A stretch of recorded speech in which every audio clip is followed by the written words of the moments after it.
260 करोड़ की वैल्यूएशन लेके आती है एक कंपनी शार्क टैंक इंडिया में, और सारे शार्क्स देख के बोलते हैं कि आप इंडिया में हो, यूएस शार्क टैंक में नहीं। और इतनी बड़ी वैल्यूएशन के ऊपर शार्क टैंक इंडिया में कभी डील क्लोज नहीं होती, क्योंकि इन सारे इन्वेस्टर को ये पता है कि अगर कोई इतनी बड़ी वैल्यूएशन पे अपना पैसा इन्वेस्ट करता है तो उसे इन्वेस्टर एग्जिट नहीं मिलेगा। तो इस हिसाब से मुझे जैसे ही पिच स्टार्ट हो जाता है ये पता था कि कोई भी इसे डील नहीं देने वाला है। शार्क टैंक में इस कंपनी को डील नहीं मिली, जबकि इसका प्रॉफिट 15 करोड़ का था। तो इतनी प्रॉफिटेबल कंपनी में ऐसी क्या बात हुई कि इन्होंने इन्वेस्ट नहीं किया?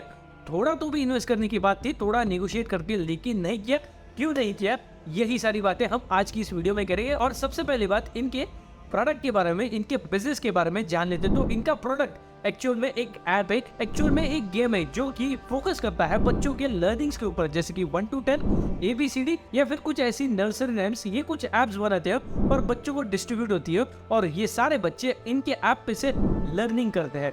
तो ऐसा इनका बिजनेस है, और इनके बिजनेस के ऊपर इनको जो रेवेन्यू हुआ वो होता है 3 तरह से।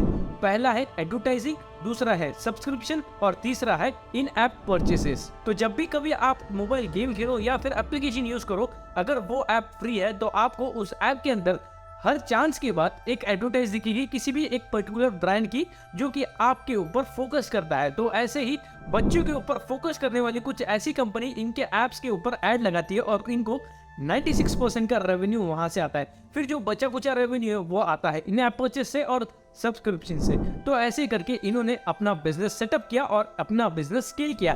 तो भाई यहाँ पे आपको आपके हिसाब से क्या डाउनसाइड हो गए, मुझे कमेंट सेक्शन में बताओ। सो अभी इनका जो बिजनेस मॉडल है उनके अंदर बहुत ही बड़ा एक फ्लॉ है। सबसे पहले इनके पास 200 मिलियन से भी ज्यादा डाउनलोड है, और इसमें से सारे डाउनलोड फ्री ऐप्स के हैं, मतलब फ्री गेम्स के हैं। इसका मतलब ये हुआ कि सारा पैसा वो एडवर्टाइजिंग से कमाते हैं। और यूएस के अंदर, बाहर यूरोपियन कंट्रीज के अंदर, और साथ ही साथ इंडिया के अंदर अभी एक ऐसा लॉ आने वाला है जहाँ पे हम किड्स के ऊपर एडवर्टाइजिंग फोकस नहीं कर सकते, मतलब किड्स को फोकस करते कोई भी कंपनी ऐड नहीं चला सकती। और जब ऐसी पॉलिसी आ जाएगी, इनका 96% का रेवेन्यू 0 बच जाएगा।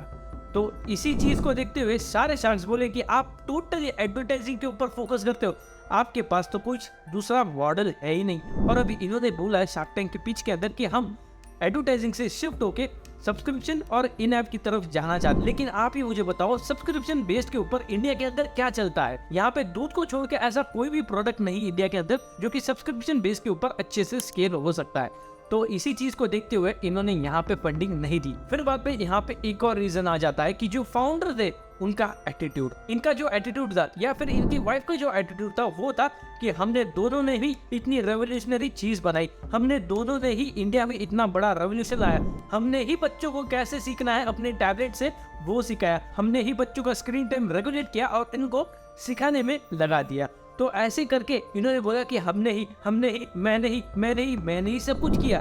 तो अभी यहाँ पे इस बात को देखते हुए शार्क्स ने सोचा कि ये जो फाउंडर्स ये एक्चुअल में सुपरमैन सुप्रीमेसी के, मतलब इनको ऐसा लगता है कि सारे काम हमने ही किए और हमसे कोई भी सुपीरियर नहीं है। तो ऐसी थिंकिंग के साथ ये दोनों फाउंडर थे, और ऐसे थिंकिंग वाले फाउंडर के साथ कोई अगर इन्वेस्टर आ जाता है तो यहाँ पे दोनों के अंदर कॉन्फ्लिक्ट हो सकता है, और यहाँ पे कंपनी को नुकसान हो सकता है, या फिर इन्वेस्टर के पैसे डूब सकते हैं। तो ऐसी चीजों की वजह से शार्क टैंक की ये डील कंप्लीट नहीं हुई। और अभी एक और बात, अगर आपने मेरा चैनल चेकआउट किया, वहाँ पे आपको शार्क टैंक के ऊपर काफी सारा कंटेंट मिलेगा, साथ ही साथ पर्सनल फाइनेंस, बिजनेस और एआई के रिलेटेड काफी सारा कंटेंट मिलेगा। अगर आपने वो चेकआउट किया तो वो आपकी लाइफ में जरूर वैल्यू ऐड करेगा, ये मेरी गारंटी है। और हाँ, शायद आपने ये वीडियो नहीं देखा जिसके अंदर शार्क टैंक में एक बिजनेस क्लोज हो जाता है, जरूर जाके चेकआउट करना, बहुत ही जबरदस्त एपिसोड हुआ। थैंक यू फॉर वॉचिंग, मिलते हैं कल की वीडियो में, पीस आउट।